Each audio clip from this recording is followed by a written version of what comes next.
Hello friends, तो आज की वीडियो में हम पढ़ेंगे कि 2H और H2 के बीच में क्या फर्क होता है, यानी 2H और H2 के बीच में क्या फर्क होता है। क्योंकि बहुत बच्चे क्या होते हैं इस चीज में कंफ्यूज हो जाते हैं कि 2H क्या होता है और H2 क्या होता है। कुछ कुछ बच्चे बोलते हैं कि जो 2H है और H2 है वो क्या एक सेम थिंग है, तो कोई कोई बोलते हैं डिफरेंट थिंग है।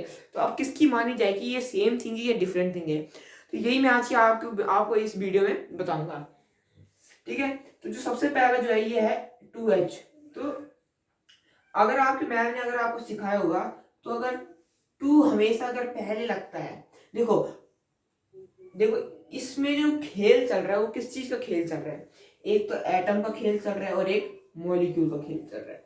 तो जो एटम है, अब देखो मॉलिक्यूल बनता कब है, जब एक एटम जो दूसरे एटम से क्या करता है, इंटरसेक्ट होता है, मतलब सॉरी मिलता है, तो वो क्या बनाता है, एटम मॉलिक्यूल बनाता है। ठीक है, एक एटम दूसरे एटम से मिला, उसने मॉलिक्यूल बना दिया।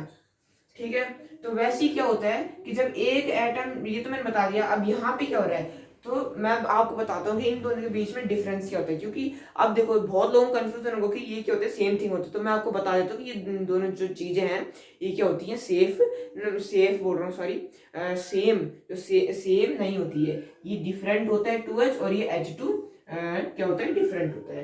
तो जो सबसे पहले मैं 2H के बारे में बता दूं कि 2H, तो जब भी किसी भी एलिमेंट, अब देखो H के हाइड्रोजन है तो ये क्या एक एलिमेंट है, तो किसी भी एलिमेंट के अगर आगे, किसी भी एलिमेंट के आगे अगर क्या होगा, 2 लग रखा होगा, या कितनी भी संख्या हो पर उससे पहले होनी चाहिए, एलिमेंट से पहले होनी चाहिए, तो वो क्या होगा, उसका मतलब ये होगा कि उसमें क्या है, 2 मॉलिक्यूल है। ठीक है, मतलब इसमें कितने एटम मिले, 1 2 3 4। जब ये एटम इस एटम से मिला तो एक मॉलिक्यूल बना, जब ये एटम इस एटम से मिला तो एक मॉलिक्यूल बना।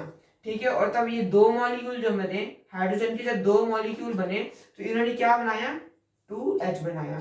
तो यानी किसी भी अगर एलिमेंट, या किसी भी एलिमेंट के आगे अगर कितना भी नंबर हो, 4 5 10 लाख 2 लाख जितना भी होता है, ठीक है, उसके साथ मतलब उसमें कितने मॉलिक्यूल है, जितना वहां पे नंबर लिख रखा होगा एलिमेंट के आगे उतने ही नंबर होते हैं। अब बात कर लेते हैं कि अगर कोई भी नंबर अगर उसके आखिर में लगाओ, तो अब उसका क्या करना है।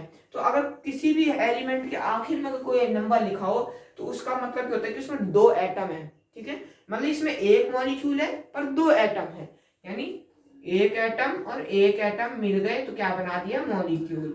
तो यही होता है। ठीक है, तो यही डिफरेंस है कि 2H और H2 में, कि जो 2H होता है इसका मतलब होता है कि कितने मॉलिक्यूल होते हैं, और H2 का मतलब क्या होता है, कितने कितने एटम होते हैं।